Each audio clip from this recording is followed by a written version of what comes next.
And we are back, ladies and gentlemen. The World Cup is now just 4 days away. So today we are asking the question, who is going to win it? Is it going to be coming home, or is it all just going to end in tears once again?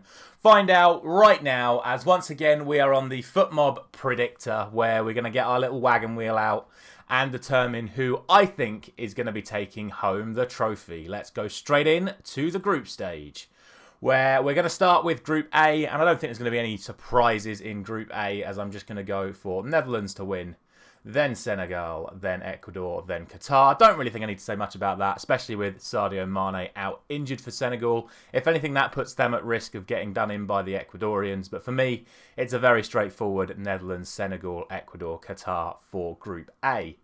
Group B, I feel like I have to go for England to win it. I know we've been on a rough run of form, but we definitely win this group. If we don't, it's an absolute embarrassment, in my opinion. Rather surprisingly, I'm actually going to go for Wales to be runners-up in this group. I think Iran finished bottom, so I'm going to put USA in third.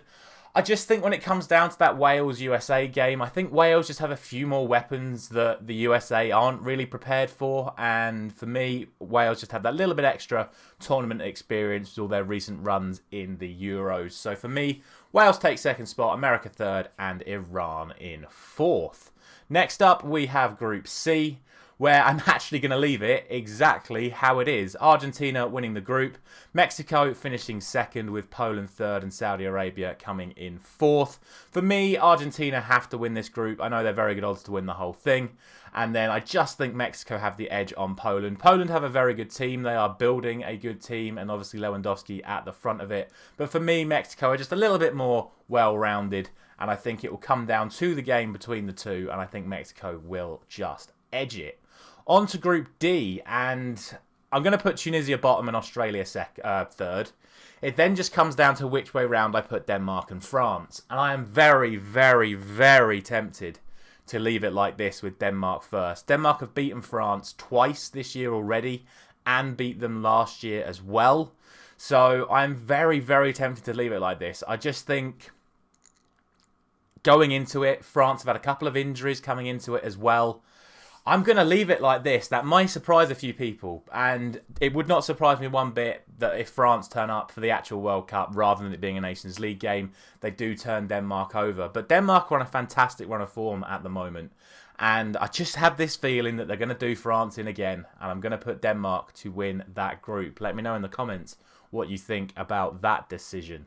Next up, it is Group E, and this again comes down to a question between the top two. For me, Japan finished third, Costa Rica finished fourth. It just comes down to, again, Germany and Spain. And I think on current form, Spain just edge it over Germany. Germany have been very inconsistent in their last few internationals, whereas Spain have been a little bit more solid. In my opinion, the Germans have a better squad, very similar to the France-Denmark situation. I think Germany have a better squad than the Spanish, but I just think on current form, Spain are going to edge this group. And yeah, so Spain, then Germany, Japan, then Costa Rica. On to Group F, and again, I think this is a really tough one. I don't think people are putting many eyes on this group because Belgium are just expected to win it, but Belgium haven't been playing great. I know they weren't particularly interested in the Nations League, but they've not been playing very well recently. Canada are on the rise, Morocco are a very underrated team, and Croatia haven't really been doing great themselves recently. So it's very hard to sort of put these in an order. For me, I'm still going to have Belgium to win the group because they are the strongest team, in my opinion, in this group. I am then going to actually go for Morocco to finish second. Then I'm going to put Croatia third and Canada fourth. I think this is going to be a very, very tight group. I think the games between these three teams could go anyway. And obviously we'll get to that when we do our daily prediction series. But right now, my gut instinct is telling me that Morocco are going to be the team that nick second in this group. On to Group G, and another group that no one's really talking about. Look at Brazil at 4-1. This is a very tough group. Cameroon are a very good team. Serbia are a fantastic team with a lot of players and a lot of form. The likes of Mitrovic, Vlahovic, Kostic, Milinkovic, Savic. And then the Swiss just always do well at major tournaments. So for anyone thinking Brazil are going to run away with this group, I think you've got it very, very wrong. I will stand here right now and say I'll be surprised if Brazil win all 3 of these matches. I'm still going to back Brazil to win the group, but I'm not going to say it's going to be very easy. I'm then just going to edge it to Serbia in second, then Switzerland, then Cameroon. But genuinely, kind of like with the last group again, I can see all 3 of these teams battling out to the very last minute of the very last game for the runners-up and potentially even the top spot in that group. And finally, it is Group H, which in my opinion is the toughest group of the lot. Ghana, good team. Portugal, great team. South Korea, not really in a great spot at the moment. And then Uruguay, who a lot of people are tipping to be the dark horses of this tournament. And we'll make a discussion about them in a moment as well when we get to the knockout stages. Because for this group, I'm going Portugal, Uruguay, Ghana, then South Korea. Please let me know what you think about how I've positioned these groups in the comments. And let's move on to the last 16. Where we start with Netherlands against Wales, and unfortunately for me, there's only one winner here, and that is going to be the Netherlands. Then we have Argentina and France. Now, if this has gone the way that I have predicted, in that France have still not made a good start to the tournament, they'll come up against Argentina and lose this, and I will go for Argentina. Obviously, if it was Argentina against Denmark, I would go for Argentina anyway, and we'll touch on if I would pick France instead of Denmark in the other fixture when we get there. But if France have made the bad start I've predicted for them, I don't think they beat Argentina in this round. Spain and Morocco, have to go for Spain, in my opinion. Brazil and Uruguay is where it gets very, very interesting. I have a funny feeling Uruguay beat Brazil. I really do. And again, that's a controversial statement because so many people are backing Brazil.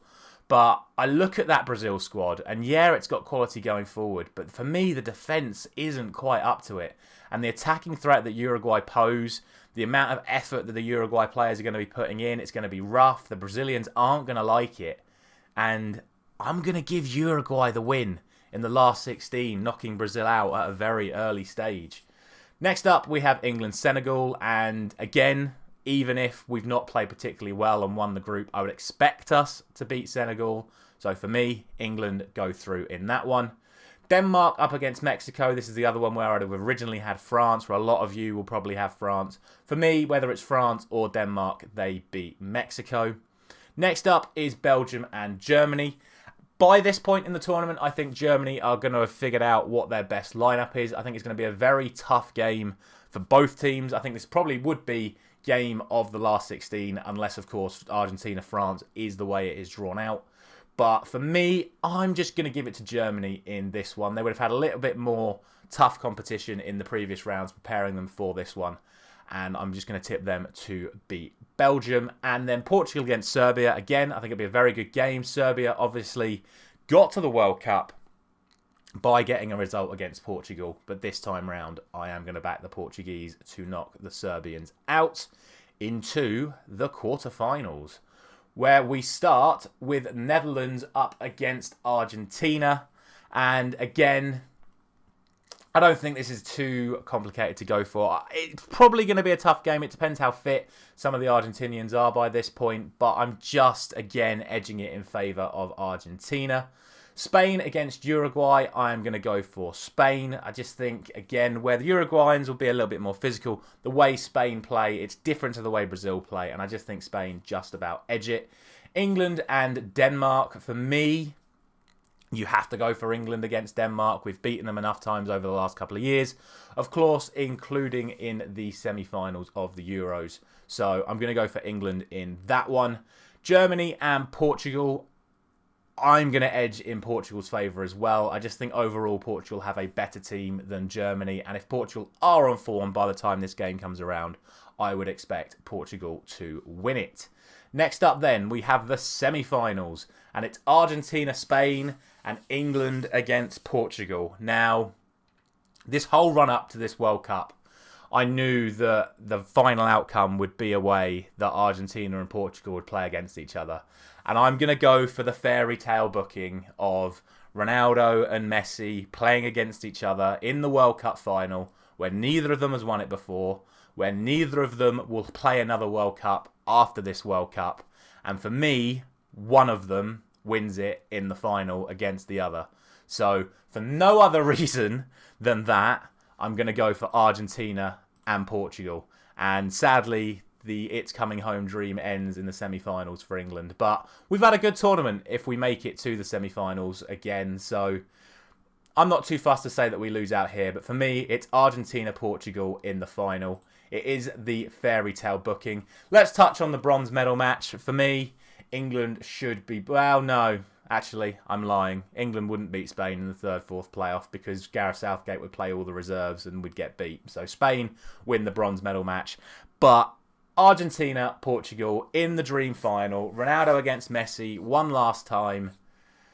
I think we all know who I'm going to go for in this one. We are, of course, going for Portugal. I am the Ronaldo fanboy. It is the fantasy booking for the end. But also, genuinely, I think the Portuguese team is a stronger team than Argentina. And if it did come to a one-off game, I would be backing Portugal on quality over just the fact that Ronaldo would be playing. So that is going to be my World Cup prediction. I'm sure there's going to be plenty of controversy at that. So as always, let me know down in the comments what you think of my predictions. Let's bring up the wagon wheel right now. There it is. Portugal taking the eventual win. Thank you very much for watching. A link to this predictor will be available for you in the description of this video so you can have a go for yourselves. And by all means, link me down in the comments your predictions. Thank you very much for watching again. I'll be back tomorrow where we'll start our World Cup fantasy football.